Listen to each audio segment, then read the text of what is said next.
পাঠের বিষয়বস্তুটা কি ছিল? নমে ভক্তা প্রণশ্যতি, আমার ভক্তের বিনাশ নেই, তাকে না দিয়ে পেতে নেই, কারণ এই সব কিছু সৃষ্টির মূল উপাদান তার।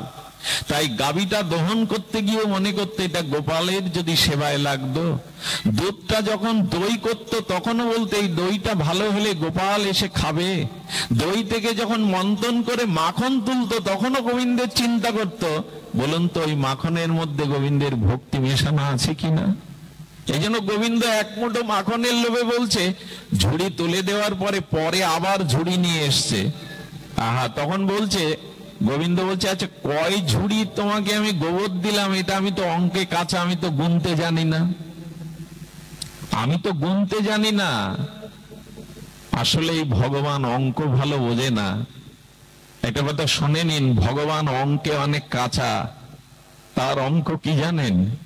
তার অঙ্ক হলো এই, তুমি 16 আনা আমাকে দাও, আমিও 16 আনা তোমায় দিয়ে দেবো। এর বাইরে ভগবান অঙ্ক খুব বেশি বোঝেন না। তুমি 16 আনা তোমার অন্তরের অনুরাগ ভালোবাসা আমায় দাও, আমি তোমাকেও 16 আনা দিয়ে দেব। এই হিসাবটাই ভগবান ভালো বোঝে। অন্য অঙ্ক, এত জটিল অঙ্ক সংসারে ভগবান বোঝে না। আমরা এখন বড় চালাক হয়ে গেছি, চতুর হয়ে গেছি, বড় অঙ্কে পাকা হয়ে গেছি আমরা। গোপী তখন বলছেন, আমিও তো গুনতে জানি না কানাই, তবে একটা উপায় আছে। আমি যে ঝুড়ি গোবর তুলবো আর একটা করে গোবরের বিন্দু তোমার ললাটে লাগিয়ে দেব, মুখে লাগিয়ে দেব, শেষে গুনবো যে কটা বিন্দু হয়েছে, সেই কটা মুঠো মাখন তোমায় দেব। আহা, ভক্তি ভগবানকে কোথায় নামাই দেখুন। গোবরের ঝুড়ি তোলা গোবিন্দের কাজ, কিন্তু গোপীর ভক্তিতে ভগবান আর ঝুড়িগুলো তুলে দিচ্ছে, আর গোপী একটা করে গোবরের বিন্দু দিয়ে গোবিন্দকে গোবর দিয়ে সিঙ্গার করে আজ পর্যন্ত কেউ? চন্দন চর্চিত অগরু চন্দন দিয়েই, সুগন্ধি দিয়েই তো গোবিন্দকে সিঙ্গার করা হয়। তার ললাটে গোবরের বিন্দু পরিয়ে দিচ্ছে। যশোদা এসে দেখছে আজকে তার গোপাল, আজকে তার নন্দলালা সেজেছে গোবরের বিন্দু সিঙ্গারে। আমার কি মনে হয় জানেন? ভগবানকে যা দেবেন তাই সুন্দর হয়ে যায়। ভগবানকে যা কিছু অর্পণ করবেন, আপনাদের মনে পড়ে পুতনার স্তনে বিষ ছিল, অন্তরে পাপের বিষ ছিল, আর গোবিন্দ তার অধরটা পুতনার স্তনে সামান্য একটু ছুঁয়েছিল 1-2 সেকেন্ড। তাতে কি ঘটেছিল জানেন? এত বড় শিশু হত্যাকারী, এত বড় রুধিরসনা, এত বড় পাপয়সী পুতনার দেহটা রাক্ষসীর অনেক বড় দেহ, তো তাই ব্রজবাসীরা কেটে কেটে অনেকগুলো চিতা জ্বালিয়ে দিয়েছিল অন্ত্যেষ্টিক্রিয়া সৎকাজ করার জন্য, সংস্কার করার জন্য। ব্রজবাসীরা দেখছে ওই চিতা থেকে একটা অপার্থিব দিব্য গন্ধ ভেসে আসছে, যে গন্ধ কখনো তারা বাইরে পায়নি। একটা দিব্য গন্ধ থেকে ঘর থেকে বেরিয়ে বাতাসে সবাই ওই গন্ধ আমোদিত হয়ে যাচ্ছে।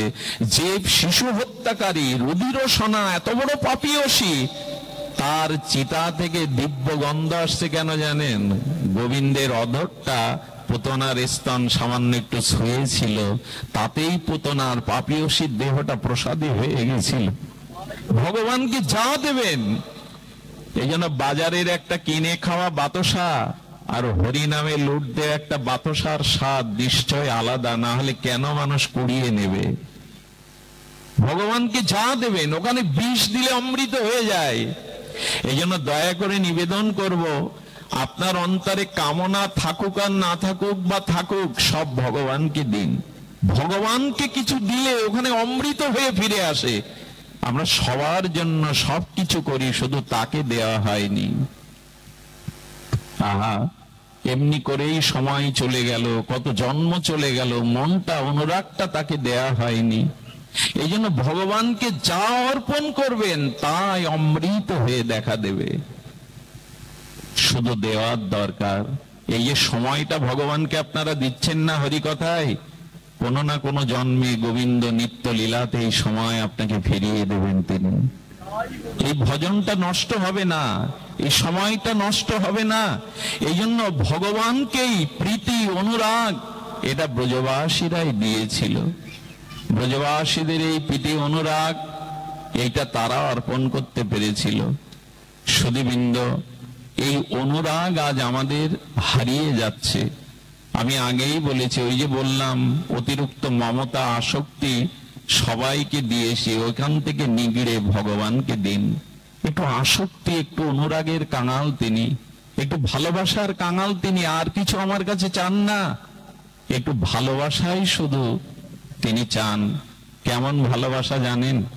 এই এই এই ভালোবাসতে, আচ্ছা সরল প্রকৃতির ব্যক্তিরাই এই ভালোবাসার অধিকারী হয়। গুরুদেব যাবেন চাতুর্মাস্য পালন করতে কাশীতে, রামাইকে বলছেন, ও রামাই, তুই তো মন্ত্রতন্ত্র জানিস না, কোনো কিছুই জানিস না, হাবা গোবা, তোকে সবাই সরল বলে পাগল বলে জানে, পারবি আমার রাম সীতা লক্ষণের সেবা করতে পারবি হনুমানের? বলেন, গুরুদেব আপনি আশীর্বাদ করলে আমি পারবো। পাড়া প্রতিবেশীকে বলল, রামাই এলে ওকে একটু আটা চাউল ভিক্ষা দিও, যাতে আমার রাম সীতার সেবা করতে পারে।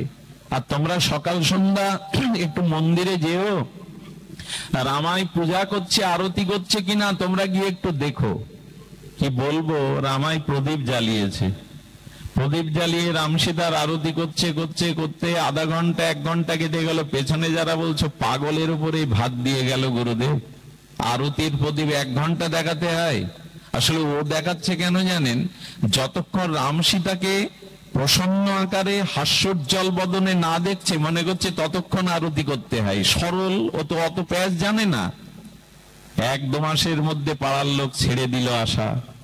ওই গেলে আটা ভিক্ষা দেয়, চাউল ভিক্ষা দেয়, সবজি ভিক্ষা দেয়, মাদু করে করে ভোগ লাগায়।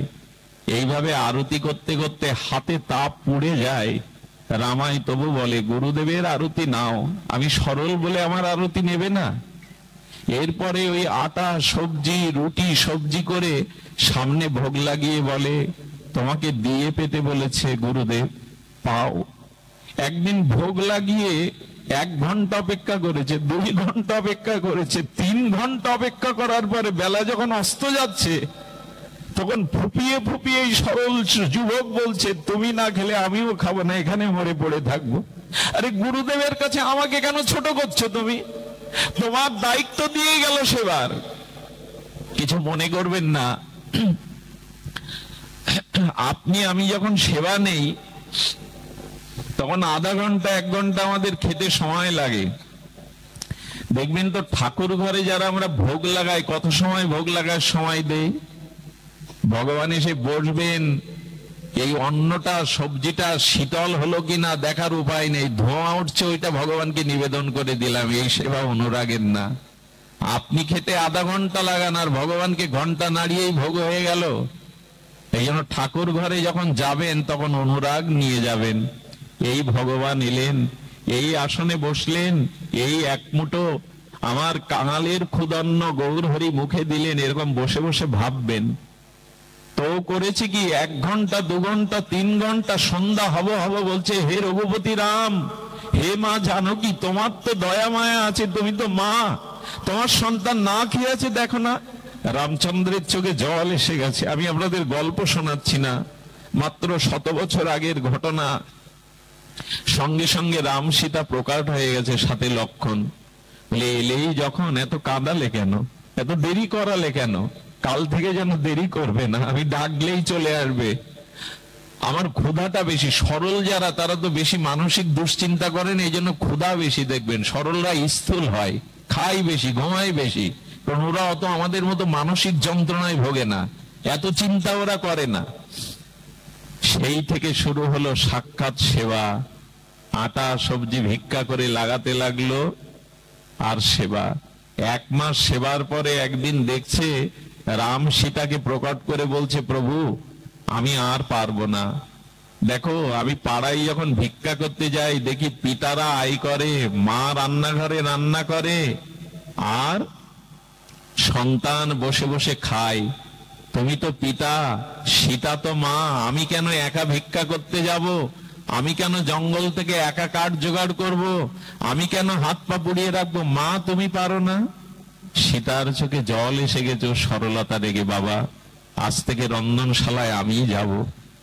রাম যখন ভিক্ষায় যেতে রাজি হলেন তখন বললেন, না ভিক্ষাটা আমি তোমায় করতে দেব না, ওটা আমি করব। বলে কাঠ জোগাড় করবে কে?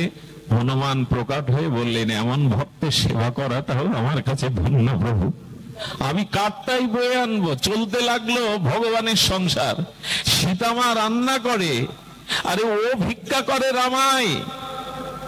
হনুমানজি লক্ষণজি কাঠ জল এনে দেয়, চলতে লাগলো ভগবানের লীলা।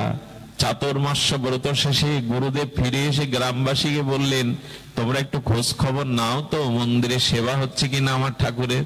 বলে আর সেবা, 1 ঘন্টার আগে প্রদীপ নামায় না, কি ঘরের মধ্যে বিড় করে, আমরা যাওয়া ছেড়ে দিয়েছি। কার উপরে ভাত দিয়েছেন আপনি? গুরুদেব নিজে চোখে দেখবে বলে না বলে ধীরে ধীরে পা টিপে টিপে মন্দিরে ঢুকে কি দেখলো জানেন? মন্দিরে ঢুকে দেখলো সীতামা পরিবেশন করছে, প্রভু রামচন্দ্র লক্ষণ সেবা পাচ্ছে, সেই সাথে ও বসেছে রামায়। আর এই দৃশ্য দেখেই প্রেমে মূর্ছিত হয়ে পড়ে গেছে। যখন চেতনা ফিরল, গুরুদেবকে দেখতে পেয়ে জড়িয়ে ধরেছে। গুরুদেব আপনি কখন এলেন? ভগবানকে কি প্রণাম করবে? শিষ্যকে প্রণাম করে বললেন, এতদিন জানি গুরুদেব শিষ্যকে ভগবান পাইয়ে দেয়, আজ তুই শিষ্য হয়ে আমাকে পাইয়ে দিলি ভগবানকে। ধন্য তুই, ধন্য তোর প্রেম।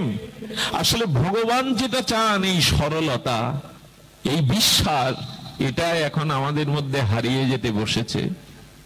সুধীবৃন্দ, আমরা যেন সরলতা থেকে না সরে যায়। সরলতার কাছেই ভগবান চিরদিনই ধরা দেন। এই জন্য সরল না হলে সাধু হওয়া যায় না। প্রকৃত সাধুদের দেখবেন শিশুর মতো, তাদের বিক্রম আছে, তাদের বীর্যবত্তা আছে, কিন্তু স্বভাবে তারা শিশুর মতো। কারণ ক্ষমা করতে পারে। শিশুকে একটা চড় মারবেন, 10 মিনিট পর আবার আপনার চকলেট দিলে কোলে এসে হাসতে হাসতে আসবে। ওরা ভুলে যেতে পারে। প্রকৃত সাধু ক্ষমা করতে পারে। প্রকৃত সাধু অন্যের উপর করুণা করতে পারে। সাধু বেশ ধরে যদি ক্ষমা না থাকে, জানবেন আমার ভিতরে সরলতা, সাধুত্বের গুণাবলী প্রকাশ পায়নি। সুধীবৃন্দ, ব্যাকুলতা চাই। এই ব্যাকুলতাই, এই মন আবেশী, এই অনুরাগী আমাদের ভগবত চরণে পৌঁছে দেবে। সুধীবৃন্দ, ভজনে আসুন, ভগবত চরণে শরণাগতি নিন। এ জগৎ, এ জগতের কর্ম, এ জগতের পিপাসা যেটুকু পূরণ হয়েছে তাতেই সন্তুষ্ট থেকে ভগবানের ভজনে করুন। ছোট্ট একটা কথা বলেই পাঠ বিশ্রাম করি। ভগবান একটি মহাবাণী দিয়েছেন, আপনাদের কাছে সেটা তুলে ধরেই পাঠ বিশ্রাম করি। কন্তেয় প্রতি জানিহি নমে ভক্তা প্রণশ্যতি। হে অর্জুন, তুমি দীপ্ত কণ্ঠে জগৎকে জানিয়ে দাও, তুমি ডঙ্কা নিনাদে জগৎকে জানিয়ে দাও, কম্ব কণ্ঠে জানিয়ে দাও, আমার ভক্তের বিনাশ নাই। এই কথাটি আজকের দিনে আমাদের খুব বড় আশ্রয়ের কথা, ভরসার কথা, অবলম্বনের কথা। ভগবান কি বলছেন? নমে ভক্তা প্রণশ্যতি, আমার ভক্তের বিনাশ নাই। সারাটি জীবন কোটি কোটি দৃষ্টান্ত ভক্তমাল চরিত্রে, ভক্ত চরিত্রে আপনারা পাবেন। ভগবান তার ভক্তকে কিভাবে রক্ষা করেন। সুধীবৃন্দ, ছোট্ট একটি লীলা স্মরণে আসছে, কেন জানি না। সেই লীলাটি হলো যে, দেখুন, ভক্তকে ভগবান বিনাশ হতে দেন না, এর সব থেকে বড় একটা দৃষ্টান্ত আমাদের নারদজি। নারদ একবার তপস্যায় রত ছিলেন, খুব সামান্য সময়ে। এই লীলাটুকু আমরা আস্বাদনে ব্রতী হব। দেবশ্রীপাদ নারদ তপস্যা করেছিলেন। তপস্যার মাধ্যমে তিনি কামদেবকে পাঠিয়েছিলেন দেবরাজ ইন্দ্র। আচ্ছা, কেউ যখন ভজন করে, লক্ষ্য করুন, কেউ যখন ভগবানের পথে, প্রগতির পথে, অনুরাগের পথে ওঠে, তখন সব থেকে বড় বাধা হয় দেবতারা। এই কথাটা আপনাদের মনে অনেকের আঘাত আনতে পারে, কিন্তু এটা আমার কথা না, ভাগবতের কথা। যখন আপনি ভগবানের পথে, ভক্তির পথে এগোবেন, তখন সব থেকে বড় বাধা হয়ে দাঁড়াবে দেবতারা। দেখবেন যত মনি ঋষি তপস্যা করতে গেছে, দেবতারা তাদের তপস্যা ভঙ্গের জন্য মেনকা, উর্বশী এদের পাঠিয়েছে। আচ্ছা, একজন তপস্যা করে প্রেম ভক্তি লাভ করে উদ্ধার হবে তো দেবতা, তোমাদের আপত্তি কোথায়? দেবতাদের আপত্তি কোথায়? আপত্তি একটা আছে, বেদের যে কর্মকাণ্ড, যাগ যজ্ঞ আহুতি, এগুলো দেবতাদের নামে দেয়া হয়। এখন আপনি কি চান আপনার দলের একটা লোক অন্য দলে চলে যাক? এটা আপনি চান আপনার দলের একজন সদস্য অন্য দলে ভিড়ে যাক? এখন দেবতারা চাই এ তো যাগ যজ্ঞ পূজা পার্বণে আমাকে আহুতি দিতে হবে। এখন ও যদি ভক্তির পথে উঠে যায় তখন আর কর্মকাণ্ড করবে না, এই যাগ যজ্ঞ পূজা পার্বণের দিকে ওর লক্ষ্য থাকবে না, আমার ভজনেই লক্ষ্য থাকবে শুধু, তখন আর কর্মকাণ্ড থাকবে না। প্রেম ভক্তি লক্ষণে কর্মকাণ্ড বাদ পড়ে যায়। এই জন্য দেবতা বলে আমার দলের লোক একজন চলে যাক, আমি চাইবো কেন? এই জন্য আপনি যদি কালকে ধরেন, আমার কার্তিক বাবা যদি কালকে পরিবারে বলে আমি বৃন্দাবনে যাচ্ছি আর ফিরবো না, কাঁদবে কিনা? স্ত্রী পুত্র কন্যারা কাঁদবে কিনা? একটু বেশি কাঁদবে। কাঁদবে কেন জানেন? 2 আনা কাঁদবে বাড়ির লোক, আর ওর মধ্যে 14 আনা দেবতারা এসে কাঁদবে। কারণ আপনি বৃন্দাবনে যান, ভগবত পথে গিয়ে যাগ যজ্ঞ কর্মযজ্ঞ বন্ধ করুন, এটা দেবতারা চায় না। আচ্ছা, বলবেন না দেবতারা অতিরিক্ত কাঁদে কেন? বললেন আপনি যাচ্ছেন বলে কাঁদছে, আর এক সময় না গেলে কাঁদবে। আপনি প্যারালাইসিস হয়ে পড়ে থাকুন, আপনি অকর্মণ্য হয়ে ঘরে পড়ে থাকুন, বা অতি বৃদ্ধ বয়সে জরাগ্রস্ত রোগ হয়ে ঘরে পড়ে থাকুন, তখন আপনাকে বলে বুড়ো যায়ও না কোথায়, খুঁটির মতো ঘরে পড়ে থাকে, এক সময় যেতে গেলে কাঁদে। আসলে যখনও বৃন্দাবনে ভগবানের পথে যাচ্ছিল তখন দেবতারা ওর মধ্যে সে মায়া সৃষ্টি করে যেতে দেয় না, কাঁদে। আর যখন অকর্মণ্য হয়ে পড়ে তখন আপনাকে বিদায়ের জন্য, যাওয়ার জন্য উল্টে তখন কাঁদতে থাকে, ভগবান ওকে দেখে না। সংসার এমন, গেলেও জ্বালা, আবার পড়ে থাকলেও ওরা বিদায়। কি এখানে কি অবস্থাটা দেখুন। সেই জন্য দেবতারা, দেবরাজ ইন্দ্র পাঠালেন যে এই যে তপস্যা করছে এ তো সব নিয়ে নেবে স্বর্গলোক, তপস্যায় সিদ্ধি হয়ে যাবে। ওখানে কামদেবকে পাঠালো, কিন্তু কামকেও জয় করেছে নারদ ভজনের দ্বারা, ভক্তির দ্বারা। একটা জিনিস বলি, মাঝে মাঝে ভক্তকে ভগবান কিছু করুণা কৃপা দিয়ে দেখেন তার অভিমান আসে কিনা। এই অহংকার সবকিছু শেষ করে দিল আজ। নারদ তখন ধ্যান থেকে উঠে বলল, শিব ঠাকুরও যা পারেনি তা আমি পেরেছি। এই দেখুন, ভজন করুন আপত্তি নেই, কিন্তু অভিমান আনবেন না আমি লক্ষ্য নাম জপ করি, আমি সমাজ বৃন্দাবনে পড়ে থাকি, আমি এই করি তাই করি, এরকম ভজন করুন, কিন্তু ভজনের অভিমান কখনো আনবেন না। এই দেখুন, অভিমান এলে কি হয়। উনি শিব ঠাকুরের থেকে নিজেকে ভগবান শঙ্করের থেকে বড় ভাবতে শুরু করেছেন। কেন জানেন? অভিমানে বিচার করছেন। কি বিচার? শিব ঠাকুর কামদেবকে পুড়িয়ে দিয়েছিল, কামকে ভগবান শঙ্কর ত্রিনয়নের অগ্নি দিয়ে পুড়িয়ে দিয়েছিল, কারণ ক্রোধ এসেছিল। কামকে পোড়ালেও কাম ভগবান শিবকে দিবস করতে না পারলেও ক্রোধ এসেছিল। এখন ক্রোধ আসাও তো পরাজয়, আর আমার কামও এসে পরাজয় করতে পারেনি, আমার মধ্যে ক্রোধও আসেনি, তাহলে আমি শিবের থেকে বড়। আচ্ছা, শিব ঠাকুর কাম জয় করেছে, এই গুণটা তার মনে পড়ছে না। নিজের অভিমান এলে অন্যের গুণ দেখা যায় না। উনি শিব ঠাকুরের দোষ দেখতে শুরু করেছেন, অথচ ওনার মধ্যে যে অভিমান এসেছে এই দোষ। এই জন্য যখন কেউ অন্যের দোষ দেখতে যায় তখন সে নিজের দোষ তার চোখে, যখনই ভজনের অভিমান আপনার ভিতরে আসবে তখন অন্যের দোষটা চোখে উঠবে, আপনার ভিতরে অন্যের দোষ দেখাও যে দোষ, এই ভাবনা আপনার মধ্যে আসবে না। এগুলোই তো চলছে এখন। শুধু জন নারদ, আচ্ছা নিজের ভিতরে কোনো গর্ব এলে এটা না জানাতে পারলে হয়? ভগবান শিবের কাছে গেলে শিব ঠাকুর আসন দিয়েছেন, আসন আসন দেবর্ষিপাত।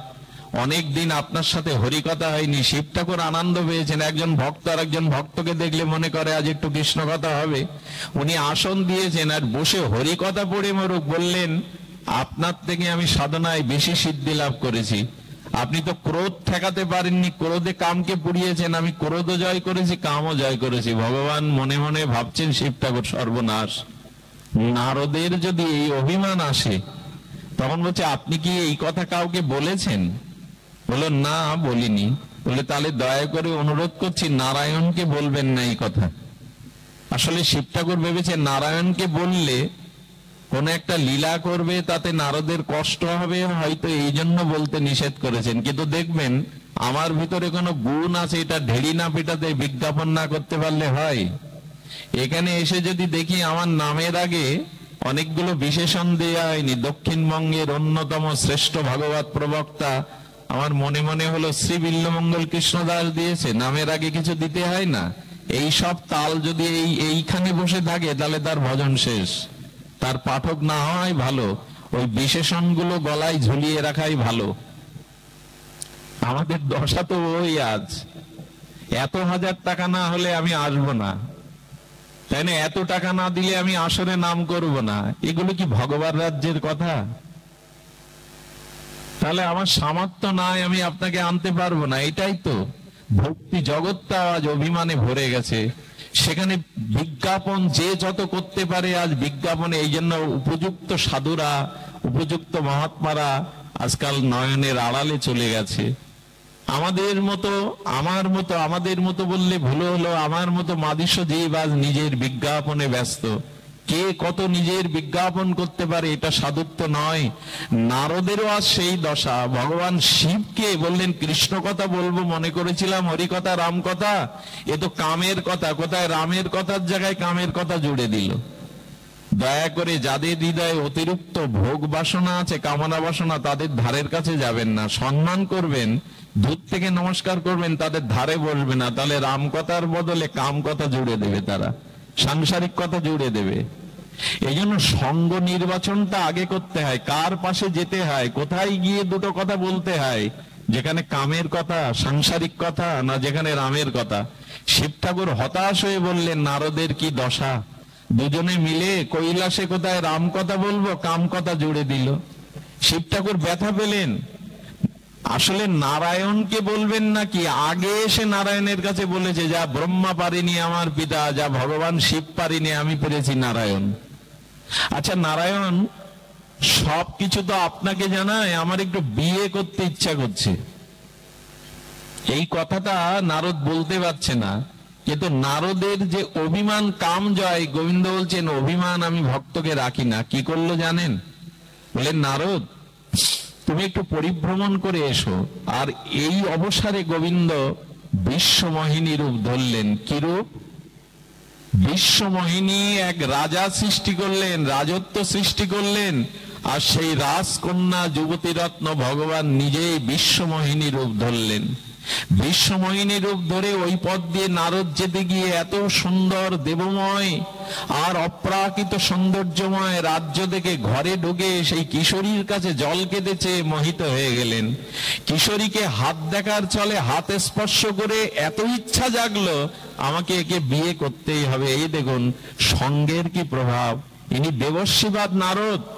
প্রহ্লাদ ধ্রুব যার থেকে ভক্তি পেয়েছে, যার গায়ের বাতাস লাগলে জন্তু জানোয়ারেরও ভক্তি হয়ে যায়, বৃক্ষলতাও ভক্তি পায়, তার দুর্দশা দেখুন। গোবিন্দের কাছে গিয়ে বললেন আমার একটু ভালো রূপ দেন, যাতে ওই মেয়ে আমার গলে, স্বয়ংবর সভা ডেকেছে, আমার গলে মালা দেয়। গোবিন্দ চিন্তা করলেন বিয়ের স্বাদ জেগেছে, আর গোবিন্দই তো এই রূপ ধরেছেন, তার লীলা মাধুর্যে ভক্তকে তিনি বিনাশ হতে দেন না। পাঠের বিষয়বস্তুটা কি ছিল? নমে ভক্তা প্রণশ্যতি, আমার ভক্তের বিনাশ নেই। তারই উজ্জ্বল দৃষ্টান্ত এই নারদ দেব। কামদেবের মতো যেন বড়মাল্লাটা বিশ্বমোহিনী তোমার গলে দেয়। আসলে অলক্ষ্যে গোবিন্দ ওনার মুখটা হনুমানের মুখ করে দিয়েছে, কালো হনুমানের মুখ। নিজের মুখ কি নিজে দেখা যায়?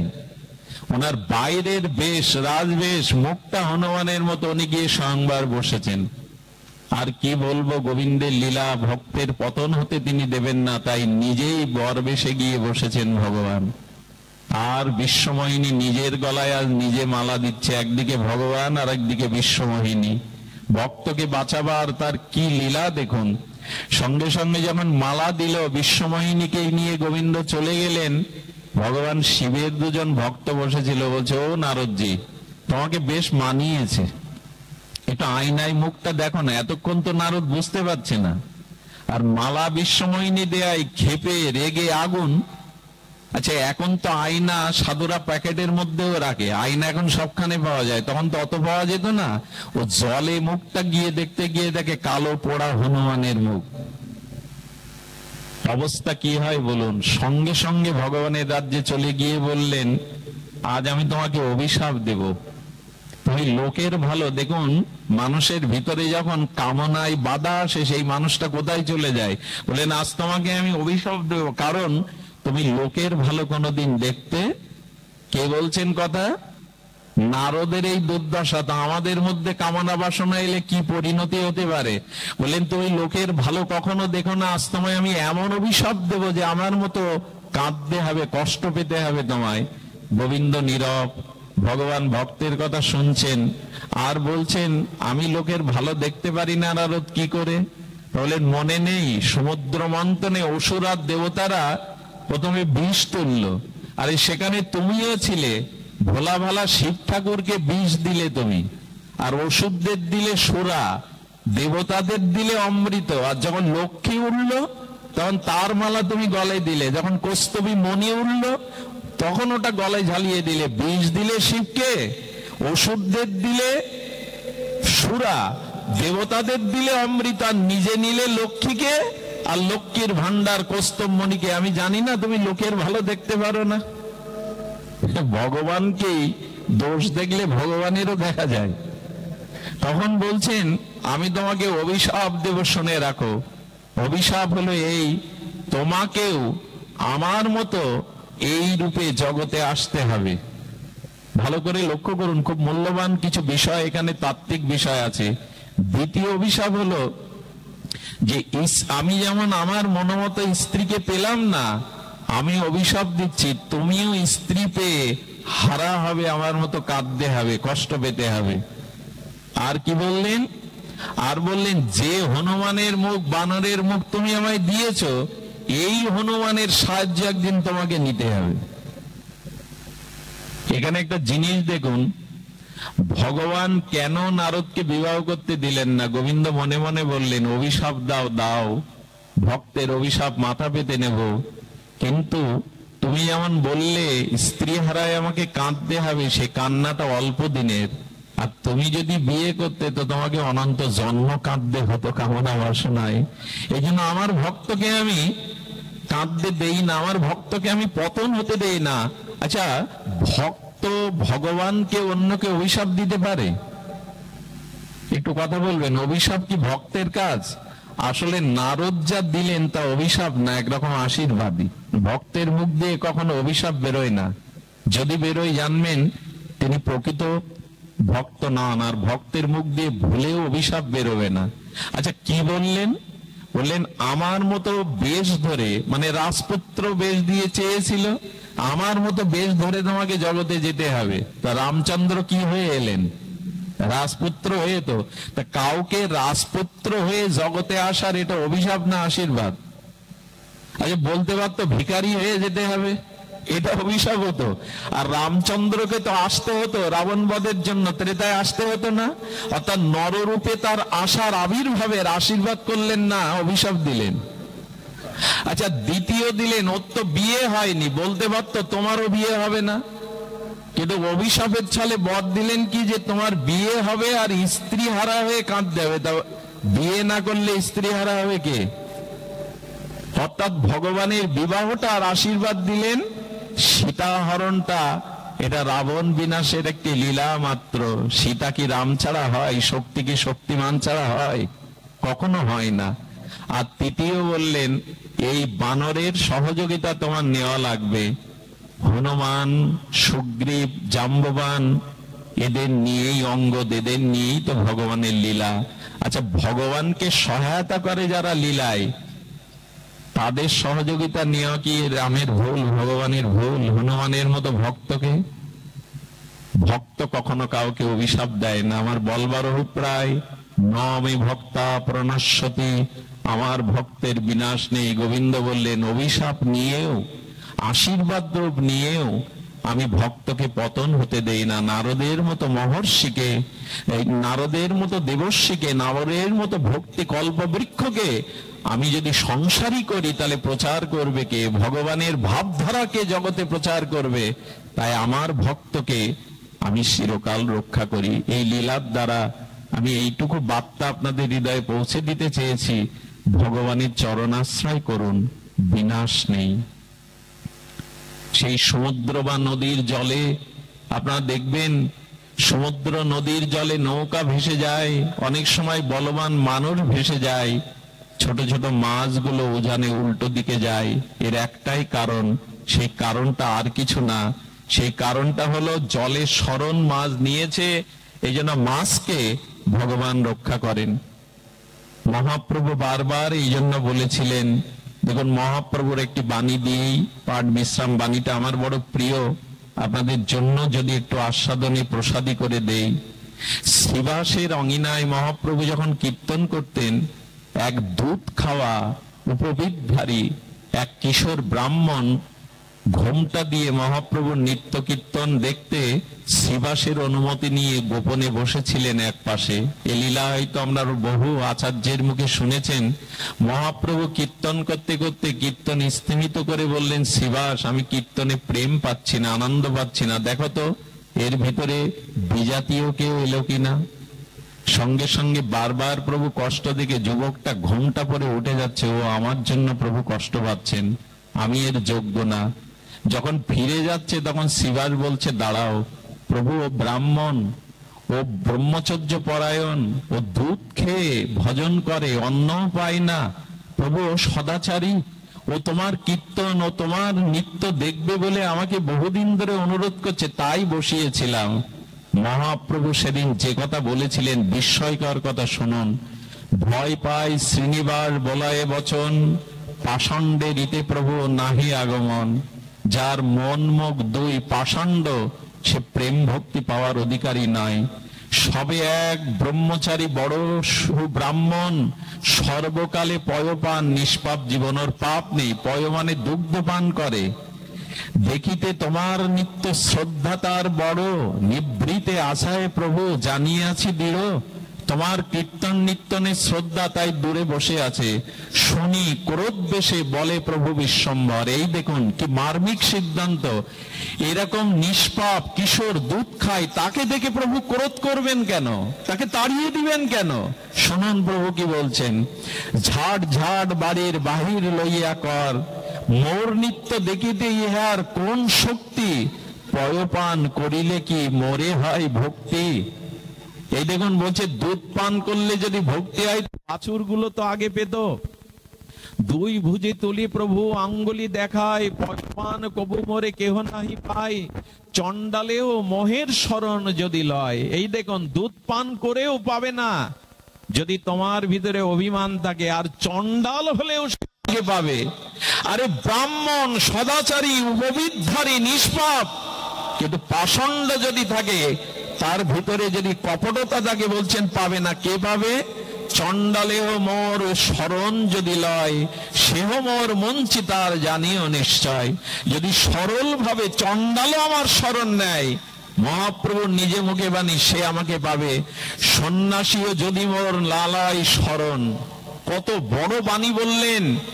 সন্ন্যাসী সর্বত্যাগীও যদি আমার চরণে শরণ না নেয়, আত্মসমর্পণ না করে, সেহ মোর নহে সত্য বলিল বচন। কত বড় বাণী। এই ভজনে জাতির অভিমান নেই। সন্ন্যাসীও যদি ভগবানের চরণে আত্মসমর্পণ না করে, প্রভু বললেন, সেও আমাকে পায় না। গজেন্দ্র বানর গোপ কি তপ করিল, বলো দেখি তারা মোরে কি রূপে পাইল। সেই গজেন্দ্র হস্তি পেল, ব্রজের গোপিকারা পেল, বনের বানরগণ পেল। এই জন্য কোনো অভিমান না রেখে আমি যদি সরল হয়ে ভগবানের চরণে মনটা আবেশিক্ত করে সমর্পণ করি, তবে ভগবানই আমাকে গ্রহণ করবেন। অসুরেরা কি কম তপ করে? অসুরেরা কি কম তপস্যা করে? কিন্তু অসুরদের হৃদয়ে সরলতা নাই, পবিত্রতা নাই বলে অসুররা তপস্যা করলেও তারা ভক্তি পায়নি, তারা পতন হয়েছে। গাও গাও সবে গৌরাঙ্গের গুণ, সরল করিয়া মন। আসনে জীবনের বাকি দিনগুলো নিষ্কপটায় নিরভিমানে সরল প্রাণে ভগবানকে আহ্বান করি। এইটুকু প্রত্যাশা জাগিয়ে বাকি অনুষ্ঠান মালাগুলো সুসম্পন্ন হোক। এই নামযজ্ঞ বিশ্বের সমস্ত সন্তানের কল্যাণ বয়ে আনুক। আজকের অনুষ্ঠানের যারা দাতা, যারা সহযোগিতা করেছেন, সকলের পরম মঙ্গল হোক। দূর থেকে যারা এসেছেন হরিকথা শুনতে, আবারও সকলের চরণে সশ্রদ্ধ ধন্যবাদ জানিয়ে আপনাদের পরম মঙ্গল প্রার্থনা করে আজকের মতো হরিকথা এখানে বিশ্রাম। শ্রী গুরু প্রেমানন্দে গৌর হরি বল। জয় রাধে, জয় নিতাই গৌর হরি বল।